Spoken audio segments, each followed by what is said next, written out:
అని పేరు. పాణినా హ్యవమర్షదు, పాణిన అంటే చేత్తోని ఆయనను ఆశీర్వదించుతారు. అశనం అంటే తినటం. అతి ఆశనాత్ అతిపానాత్ ఉగ్రాత్ ప్రతిగ్రహాత్. ఏది ఉగ్రం అనేది అన్నిటికీ.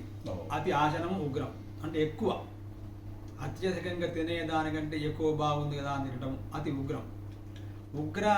ఉగ్రమైనటువంటి పానం, ఉగ్రమైనటువంటి అశనం, ఉగ్రమైనటువంటి ప్రతిగ్రహణం.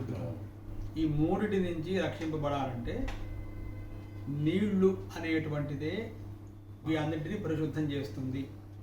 అయితే ఆ నీళ్లు ఎట్లాంటి నీళ్ళు అనేది చెప్తాడు తర్వాత. నీళ్లు ఎట్లాంటి నీళ్లు తీసుకోవాలంటే ఏ నీళ్లు పడితే ఆ నీళ్లు తీసుకోవడానికి వీల్లేదు. నీళ్లు తీసుకోవడంలో రహస్యాలు ఉన్నాయి. అయితే ఇక్కడ నీళ్లలో పర్వతాల నుంచి జాలువారుతున్న నీళ్లు, ప్రవహిస్తున్నటువంటి నీళ్లు, సరస్సుల్లో ఉండేటువంటి నీళ్లు, అంటే సరస్సులో ఉన్న నీళ్లు కలువలు ఉండాలట. కలువ పూలు ఉన్నటువంటి నీళ్లు తాగొచ్చట. కూపములు అంటే లోపల బావిలో ఉండేటువంటి నీళ్లు, అటువంటి నీళ్ళే తీసుకోవాలని మనకు ఇప్పుడు ఆర్ష సంప్రదాయంలో ఈ బోరింగ్ వేసిన నీళ్లు తాగరు, బోరు వేసిన నీళ్లు తాగకూడదు, బోరుతో వచ్చే నీళ్లు స్నానం చేయకూడదు అన్న.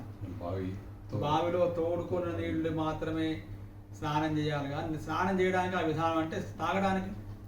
ఇంకో చిన్న సందేహం ఉన్నా, ఇప్పుడు కొత్త నీరు అంటారు కదా, నదీ ప్రవాహం ఉంటే మరలా ఈ నూతన గోదావరి ఆ ప్రాంతాలు ఉంటాయి, వాళ్ళకి శ్రావణ మాసంలో మామూలు నదీ స్నానం, నదీ జలపానం లేదు, కానీ నదీ తీర వాసులకు దోషం లేదు.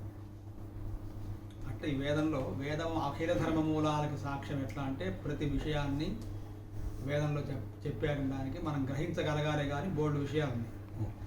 కాబట్టి ఈ రెండు వాక్యాలే సార్. ఉగ్రాత్ ప్రతిగ్రహాదు తన్మే వరుణో రాజా పాణినా హ్యవమర్షతు. పాణినా హి అవమర్షతు. ఆహార విహారాలు విషయం కూడా మనం వేదమే ప్రమాణం చెప్పింది. అన్నిటికీ ప్రమాణం వేదమే. అతిగా కర్మసు యుక్త స్వప్నావబోధస్య యోగో భవతి దుఃఖః. అంటే దీని అర్థం ఎక్కువగా ఆహారం అత్యాశ. తైత్రీయ ఆరణ్యకంలో మా మహోదయులు చక్కగా మా రఘునందన్ మహోదయ్ గారు ఈ గ్రంథాలు ఇవ్వటంతో నాకు ఎందుకు ఆ వాక్యం అట్లా నాన్నగారు చెప్పేవారు.